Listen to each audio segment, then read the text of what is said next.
Jujutsu Kaisen ने reveal किया है केंचाकू का नया फॉर्म जो कि इनसेन है।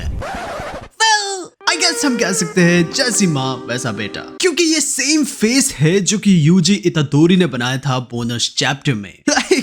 ये क्या चल रहा है? लेकिन न्यू कर्स टेक्निक है जो कि एब्सोल्युटली ब्रोकन है, क्योंकि हमें कहा गया है कि ये राइवल करता है टू सातोरू फ्रिकिंग गोजो। ताकबा किसी भी चीज को रियलिटी बना सकता है, जो कि कोपियम की ओनली चीज है जो कि अभी हमें चाहिए ताकि हम गोजो को वापस ला सके। इनफैक्ट केंचाकू ने बॉम्ब को ड्रॉप किया है रिगार्डिंग RCT, कहीं ना कहीं बिल्कुल थैनोस की तरह। You should have gone for the head. Therefore, हमारे पास कोपियम का भंडार है जो कि हम जुजुत्सु फैंस को फीड करेंगे एज हम डीप जाने वाले हैं इनटू केंचाकू वर्सेस ताकबा। ये फाइट काफी इंपॉर्टेंट है, इससे ज्यादा कि हम कंसिडर कर रहे हैं, एज ये फाइट हमें केंचाकू के बारे में काफी कुछ रिवील करेगी और कैसे ये सारी चीजें स्टोरी में कनेक्ट होती है। चैप्टर 240 स्टार्ट होता है गैंग के साथ, जहाँ पे सारे लोग फिगर आउट कर रहे हैं कि केंचाकू को कैसे रोके, एज वो नहीं चाहते कि वो सुकुना से मिले अगर गोजो इस फाइट में हार जाता है तो, जो कि काइंड ऑफ हो चुका है आई गेस, जो कि काइंड ऑफ सुकुना से ज्यादा इंपॉर्टेंट भी है, क्योंकि अगर कोई उसे डिस्टर्ब ही नहीं करेगा देन वो कहीं ना कहीं मर्ज हो जाएगा, वो भी विदाउट एनी हेजिटेशन। लेकिन ये इतना भी सिंपल नहीं, सिंस यूता और हकाइरी खुद भी कलिंग गेम के पार्ट है, उन्हें पहले मारना होगा ताकि वो इस चीज को कंप्लीट कर सके। ये चीज ग्रुप को ये कंक्लूजन में डालती है कि अगर सातोरू गोजो हारता है देन केंचाकू उनके ऊपर एम्बुश करेगा, जिसका मतलब ये बनता है कि उन्हें केंचाकू को फेस करना पड़ेगा जो कि अपने फुल पावर में होगा। मीनवाइल वो वीक हो चुके होंगे। मोरओवर वो डिटरमाइन करते हैं कि भले ही माकी जैसे के पास ये चांस हो कि वो केंचाकू को टेक डाउन करे, लेकिन अपने ही ग्रुप को डिवाइड करना ये सही आइडिया नहीं। एंड ये वो मोमेंट है जब हाना रिकमेंड करती है ताकाबा को, एज वो कॉन्फिडेंट है कि उसका कर्स टेक्निक केंचाकू को अपोज कर सकता है। रिमेंबर ताकाबा ने हाना को सेव किया था इन 214 एंड वो उसे वापस रेफर बैक करती है टू चैप्टर 220। भले ही वो फुल कंफर्म नहीं है, लेकिन उसे लगता है कि ताकाबा का प्रेजेंस कहीं ना कहीं उसके सर्वाइवल के लिए इंपॉर्टेंट था। Therefore, उसकी एबिलिटी को रेफर करते हुए जो कि रियलिटी चेंज कर सकती है, thereby हिंट देते हुए कि आखिर केंचाकू का कर्स टेक्निक आखिर अपने आप में ही हो क्या सकता है। जब हम इवन चैप्टर 169 में भी देखे, हम देख सकते हैं कि कमेडियन ने इवन मेगुमी को भी बचाया था, जहाँ पे रेजी ने स्टेट किया कि ताकाबा का कर्स टेक्निक ड्रामेटिकली इंक्रीज हुआ था। ये स्पीड इनफैक्ट इतना मैसिव था कि उसकी स्पीड में एक ड्रास्टिक चेंज आया, उसे लोगों ने इवन स्ट्रॉन्ग डिक्लेयर किया। और ये इसलिए था क्योंकि ताकाबा अपने जोक्स में कॉन्फिडेंट था, जहाँ पे उसे ये लगा कि मेगुमी एक सही इंसान है डिस्पाइट कि उसका बैड फेस है। वह by the end even Megumi भी खुश था कि आखिर ताकाबा उसका एनिमी नहीं। लेकिन कौन खुश नहीं है? केंचाकू। इनफैक्ट केंचाकू अपने फोन में हमारे पिछले वीडियोस को देख रहा था, एज हमने पिछले वीडियो में कहा था, क्योंकि हो सकता है गोजो अलाइव है। जब वो हाज़ानोकी से फाइट कर रहा था, ऐसा सोर्सरर जो कि RCT यूज कर सकता है, उसने पर्पसफुली उसके सर को टारगेट किया। नाउ ये चीज सपोर्ट करता है गोजो के चैप्टर 75 के स्टेटमेंट को कि द रीजन टोजी ने लूज किया वो इसलिए था क्योंकि उसने हेड को टारगेट नहीं किया, क्योंकि रिवर्स कर्स टेक्निक सर से जनरेट होता है। सो इवन सुकुना ने गोजो के आधे बॉडी को ही काट दिया है। हमने स्टिल देखा है कि गोजो इन सारी चीजों से रिकवर कर सकता है after RCT of black flash. In fact हाथ को रीजनरेट करते हुए गोजो का सर्वाइवल इंस्टिंक्ट हम सबसे कई गुना ज्यादा ऊपर है। बैक इन चैप्टर 179 जब हकाइरी काशिमो के हाथों से अब मरने वाला था, उसने एक इनसेन मूव को पुल किया। अपने पूरे लाइफ के एक्सचेंज के लिए उसने एक हाथ को सैक्रिफाइस किया, ऑल थैंक्स टू एक बाइंडिंग वाव और कर्स एनर्जी रीइंफोर्समेंट जिसने उसके बॉडी को वहां तक जिंदा रखा। Now through out the fight Gojo ने सबके माइंड को ब्लो किया इम्पॉसिबल को अचीव करते हुए, बस और बस अपने नेचुरल एनर्जी को यूज करते हुए। सो कुछ ऐसी चीजें उसके लिए बस एक सेकंड नेचर होनी चाहिए। फॉर एग्जाम्पल डोमेन एक्सपेंशन के क्लैशेस में कुशिकाबे ने हमें मेंशन किया कि गोजो बाइंडिंग वाव को कुछ ऐसे चेंज कर रहा है जैसे मानो ये काफी आसान हो, लेकिन नेचुरली कुछ ऐसी चीजों को अचीव करना इतने छोटे टाइम में कंप्लीटली इम्पॉसिबल था। हेंस उसका बॉडी और सर अभी भी एक साथ है, गोजो आरसीटी को यूज करके वापस आ सकता है। इनफैक्ट बस इतना ही नहीं, गोजो ने चैप्टर 224 में कहा था कि वो मैकुमी को मारेगा और वो उसे रिवाइव करेगा आफ्टर दैट, क्योंकि कहीं ना कहीं सुकुना ने एक सिमिलर चीज को परफॉर्म किया था यूजी के केस में, विच मीन्स कि स्टिल एक रास्ता है कि किसी को लाइफ में लाया जाए इवन आफ्टर डेथ, जो कि काइंड ऑफ सुकुना का मिस्टेक है जो कि गोजो ने भी क्लेम किया। कोपियम बस यहीं तक नहीं, चैप्टर 240 ग्रुप ये मेंशन करता है कि उनके साइड 2 वाइल्ड कार्ड है, माकी और उई उई। इवन ये बस में नहीं है कि वो इन्हें ट्रैक कर सके, एज उसने मेंशन किया था कि वो हर एक सोर्सरर को ट्रैक करता है इन चैप्टर 120। हाउएवर, लेकिन माकी के जीरो कर्स टेक्निक और उई उई के एक स्पेशल ट्रांसपोर्टेशन की वजह से ये मुश्किल है कि वो उन्हें ट्रैक कर सके। इन चैप्टर 239 ये चीज मेंशन था कि उई उई कहीं ना कहीं ये कर सकता है। दैट्स द रीजन कि इन चैप्टर 220 बाकी सारे लोग आगे का प्लान बना रहे थे, ये कहते हुए कि कहीं ना कहीं गोजो अभी भी वापस आने वाला है। वो प्लान्स को शेयर करते हुए कि अगर आउटकम उनके फेवर में ना हो, और आगे और डीप जाते हुए। रिमेंबर, हमने अपने कई वीडियोस में कहा था कि गोजो का कनेक्शन कहीं ना कहीं बुधा से। हमने कई पॉइंट्स को यहाँ पे डिस्कवर किया है। रिमेंबर, बुधा ने एनलाइटमेंट को तभी अचीव किया था जब उन्होंने अपने पास्ट लाइफ के सारे चीजों को एक्यूमुलेट करके अपने एनलाइटमेंट को फाइनली गेन किया। बुधा बनने के लिए तुम्हें कई देर लगती है, तुम्हें बहुत सारे नॉलेज और तुम्हें बहुत सारे चीजों के थ्रू गुजरना पड़ता है, वो काफी ज्यादा टाइम लेते हुए। क्या 6 आइज और गोजो का क्लैन एक सेम चीज नहीं कर रहा, एक सिमिलर वे में? 6 आइज वापस से बॉर्न होता है अगर कहीं ना कहीं उसका करंट यूजर की डेथ हो जाए तो, और फेट उसे कनेक्ट करता है मास्टर टेंगन से। और मास्टर टेंगन वो कहीं ना कहीं वही इंसान है जिसने बुद्धिज्म को जापान में फैलाया। कई ऐसे 6 आई यूजर आए जिसका पास्ट में भी केंजाकू के साथ 1-on-1 बैटल भी हुआ। सो जस्ट लाइक बुधा के कई लाइफ्स की तरह ये चीज काफी ज्यादा सेंस बनाती है कि गोजो भी वापस अपने लाइफ में आएगा पास्ट लाइफ को लेके। एंड फाइनली यहाँ पे टाकबा है, शायद से भले ही उसे ये नहीं पता कि आखिर गोजो का स्टेटस क्या है, उसे तभी पता चला होगा कि वो केंजाकू के साथ फाइट करने आया है जब वो गुम हो गया। एज चैप्टर में लोगों ने क्लेम किया है कि यही प्लान था, विच मीन्स कि कहीं ना कहीं टाकबा वापस से रियलिटी को बेंड कर सकता है अगर उसका टेक्निक उसे इस चीज को फनी मानता है तो। नाउ सिंस हमने तुम्हें एक न्यू कोपियम डोज के साथ प्रोवाइड करा है, इस डोज के बदले क्या तुम हमें एक फेवर कर सकते हो? लाइक बटन को हिट करके, सब्सक्राइब बटन को दबा के और इवन बेल को।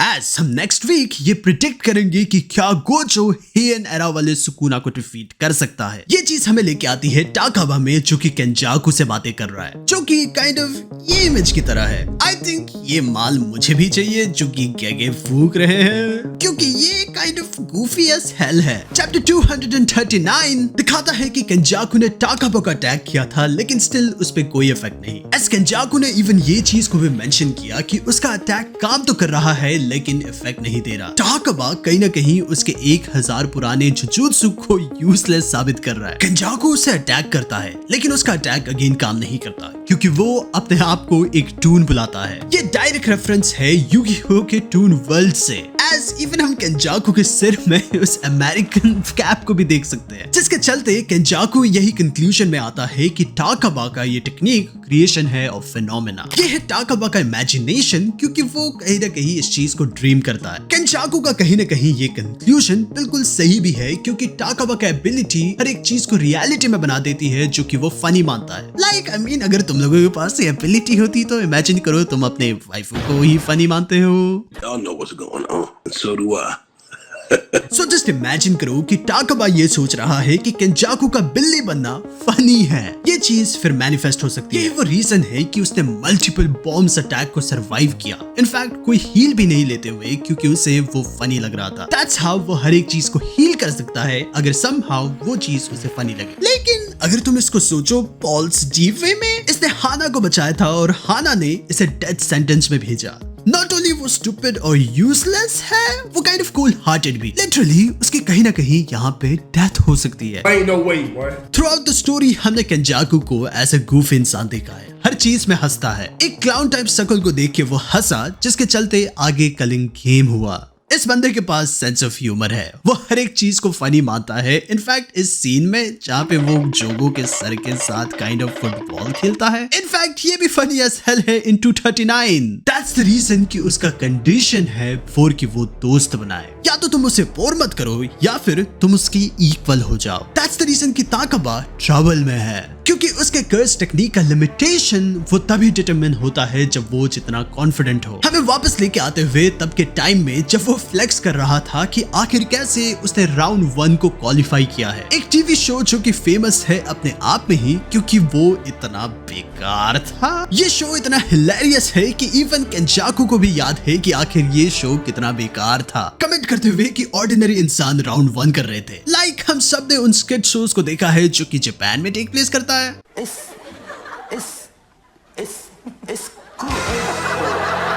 वेल ये चीज एक इवेंचुअल टॉन्ट ही क्यों ना हो, लेकिन केंजाकू अपने सीट को बो कर रहा है फॉर दी विक्ट्री।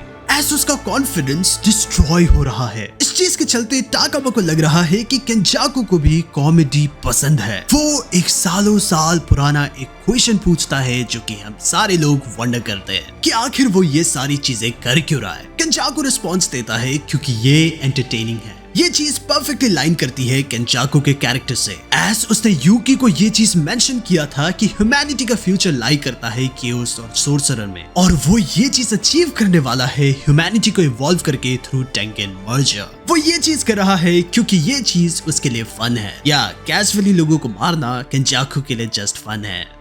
सो ताकाबा इस चीज को स्टेट करता है कि अगर वो एक चीज और एंटरटेनिंग बनाए देन ये चीज वायलेंस की नीड को रोक देगी, और ये चीज रिटन है इन केंजाकू's फेस कि उसे हंसाओ। लाइक टेक्निकली ये fight literally try not to laugh challenge है जो कि हर कोई काइंड ऑफ यूट्यूब में देखता है।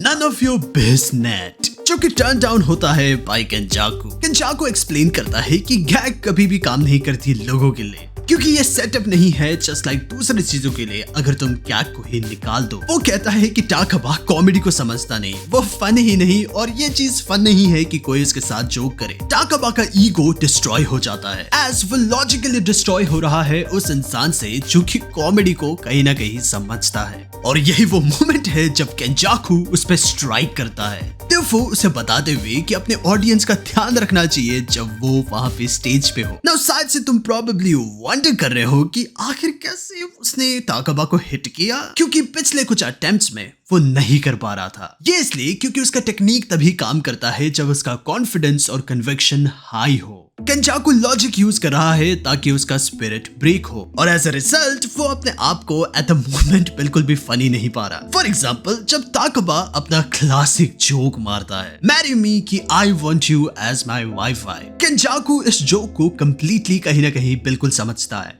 ताकाबा इस चीज को देख के काफी खुश है, लेकिन ये चीज छोटी देर के लिए, सिंस केंजाकू उसके इस बेकार से जोक को धीरे धीरे ब्रेक करने लगता है, स्टेट करते हुए कि ये जोक लोगों के घर में काम नहीं आने वाली जब वो मूवी देख रहे हैं। वो इनफैक्ट एक जोक को भी लाता है जो कि जापानीज फेमस कॉमेडियन ने दिया था, तो वो उसे बताते हुए कि उसका जोक इंस्टिंक्ट कितना बेकार है। इनफैक्ट ये चीज प्रिटी ऑब्वियस है कि अगर तुम एक जोक को एक्सप्लेन करो ताकि तुम उसे फनी बना सको, ये चीज कंप्लीटली बेकार बन जाती है। इनफैक्ट गेगे बैटमैन से भी इंस्पायर्ड है फ्रॉम द जोकर्स कैरेक्टर कि वो समहाउ ताकाबा को बनाए। जोकर ने भी एक सिमिलर चीज को भी फील किया था जब हार्ली क्विन ने उसे एक सिमिलर चीज कही थी कि जोक एक्सप्लेन नहीं करते।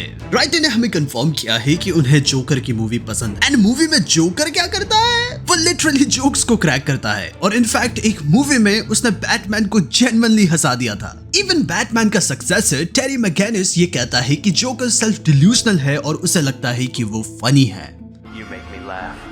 But only because I think you're kind of pathetic. Same चीज अप्लाई होती है इस 2019 में आए इस जोकर के मूवी में। उसके पहले शो में कोई उस पे नहीं हंसता, वो लिटरली हर बार कर्व करते रहता है और आखिर में वो अपने ही ऑडियंस को ब्लेम करता है। The same way that you decide what's funny or not. Jujutsu Kaisen में भी एक सिमिलर चीज को दिखाया गया है इन चैप्टर 169, जहाँ पे ताकाबा जब एक जोक मारता है और वो ऑडियंस को ही कहता है कि वो ज्यादा हार्श है। इस चीज जिसका अनदर पैरेलल है खुद केंजाकू इन चैप्टर 240, जहाँ पे केंजाकू बैठ के टबाका को ये चीज समझाता है कि आखिर कैसे उसका जोक शिट है, बिल्कुल उसे इंटरव्यू की तरह जहाँ पे जोकर को बताया गया था कि उसके जोक शिट है। Yeah, that's not funny.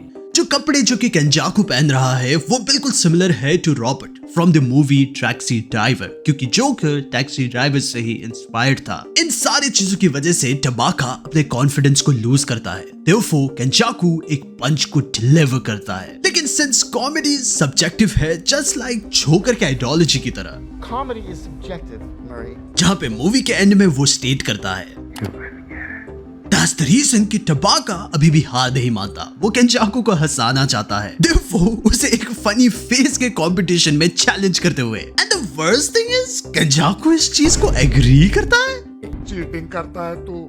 Since केंजाकू इस चीज पे भी नहीं हंसता, टाकाबा की स्पिरिट यहाँ पे ब्रोक हो जाती है। केंजाकू इस चीज के चलते टाकाबा पे एक दूसरा ब्लो हिट कर पाता है। इस चीज के चलते वो लिटरली एक मेंटल अटैक में आता है। टबाका ये सोचने लगता है कि क्या पता केंजाकू उससे फनियर है, और इनफैक्ट उसका ड्रेस को भी देख के वो कहीं ना कहीं अपने आप पे ही ज्यादा हंस रहा है। केंजाकू टाकाबा के पीछे आता है, देयरफॉर उसे कहते हुए कि वो हंस ले, लेकिन वो हंस नहीं पाता लिटरली। टबाका का कहना है कि इस चीज में कोई फन नहीं जब एक इंसान हंसे और पूरी की पूरी ऑडियंस शांत हो। इस डेथ बेड मूवमेंट में वो अपने आप से ये क्वेश्चन पूछता है कि आखिर वो इवन कॉमेडियन पहली बात पे है ही क्यों, और कहीं ना कहीं उसका कॉन्फिडेंस लूज करना ये चीज पैरेलल है उसके परफॉर्मेंस से जो कि उसने काफी पहले दिया था। उसके मैनेजर ने उसे अनफनी कहा था, देयरफॉर उसके जॉब को क्विट करने को कहते हुए। लेकिन जब उसके दोस्त ने ये चीज पूछा कि आखिर तुम कौन से कॉमेडियन में से हो, एक कॉमेडियन जो खुद को फनी समझता है या फिर लोग जिसे फनी कहते हैं, जिसका टबाका ने ये चीज आंसर दिया था कि इस चीज का परसेंट है 70 और 30। एंड हमें पता है कि जुजुत्सु गैम्बलिंग के बारे में है और एक स्ट्रॉन्ग पर्पस के बारे में जो कि एक सोर्सरर रखता है। इवन 1 in million चांस वो भी मैटर करता है। दैट्स द रीजन कि टबाका अपने आप पे विश्वास करता है, देयरफॉर कॉमेडी को सब्जेक्टिव कहते हुए और अपने कॉन्फिडेंस को रीगेन करते हुए, देयरफॉर वो अभी भी इस फाइट में टिक सकता है क्योंकि उसका परसेंट 70-30 है। नाउ नेक्स्ट पार्ट काफी इंपॉर्टेंट है सिंस हमें लगता है कि बहुत सारे लोगों ने मिस किया। केंजाकू का टबाका को डायरेक्टली चेस करना ये चीज पैरेलल है बिल्कुल यूजी की तरह जब उसने माहिको को चेस किया था इन द शिबुया आर्क। उन दोनों का चेहरा भी बिल्कुल सेम है, लाइक मदर लाइक सन। हाउएवर लेकिन स्टिल इन दोनों के बीच में काफी ज्यादा कॉन्ट्रास्ट है। वेल यूजी रिप्रेजेंट हो रहा था थ्रू ए व्हाइट वुल्फ, केंजाकू यहाँ पे रिप्रेजेंट हो रहा है थ्रू ए ब्लैक वुल्फ। अगर हम इस पैनल को देखें देन माहितो रिप्रेजेंट हो रहा है थ्रू ए रैबिट, एक ऐसा प्रे जो कि कॉर्नर्ड हो रहा है थ्रू हिज प्रेडेटर। सो आखिर कैसे ब्लैक कलर इस चीज को डिफरेंट बनाती है? Well black colour usually symbolise करती है इविल और डेथ को। This feels kind of racist. In old legends ये चीज स्टेटेड है कि ब्लैक वुल्फ रिप्रेजेंटेशन है एक ऐसी चीज का जिसके खिलाफ ह्यूमैनिटी है। ब्लैक वुल्फ को इवन कई टेल्स में एनिमल्स ऑफ नाइटमेयर कहा जाता है। आफ्टर ऑल केंजाकू ने अपने ब्लैक वुल्फ नेचर को ओवर और ओवर अगेन प्रूव किया है, क्योंकि अगर वो डिफीट नहीं हुआ देन एक टेरिबल फेट सबके लिए इंतजार कर रही है। Until इवन सुकुना और केंजाकू मर नहीं जाते। नाउ ऐसे ही वीडियोस को एंजॉय करने के लिए तुम्हें सब्सक्राइब करना है, और क्यों ना तुम इस वीडियो को देखो जहाँ पे हमने एक्सप्लेन किया है कि आखिर कैसे यूजी डीमन गॉड है।